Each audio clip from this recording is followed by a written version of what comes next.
China's deep-sea robot fish survives 10,000 meters ocean pressure. Researchers at Harbin Engineering University in China have unveiled something quite remarkable, a robot inspired by fish that can survive the crushing pressure of the deep sea. Instead of relying on heavy motors and rigid frames, this 32 centimeter, 670 gram robot is built with flexible silicone and a special liquid inside. Even more impressive, it actually uses seawater itself as part of its propulsion system, generating motion through electrical fields in the water. It's an elegant, energy-efficient way to mimic the smooth movements of marine life.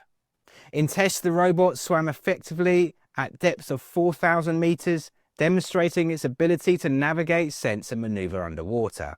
In the lab, it was subject to a pressure equivalent to 10,000 meters below the surface, the kind of environment found at the deepest parts of the ocean, and it held up without damage.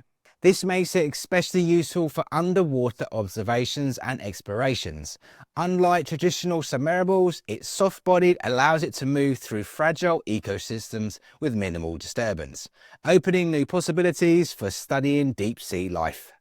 Robots like this show how engineering can learn from nature. By combining flexibility, efficiency and resilience, researchers are moving closer to unlocking the mysteries of Earth's final frontier, the deep oceans. And that's your robot news update for today. If you're curious how robotics can transform your business, join me for my weekly live Robot Optimized workshop. It's packed with insights, trends and practical tips.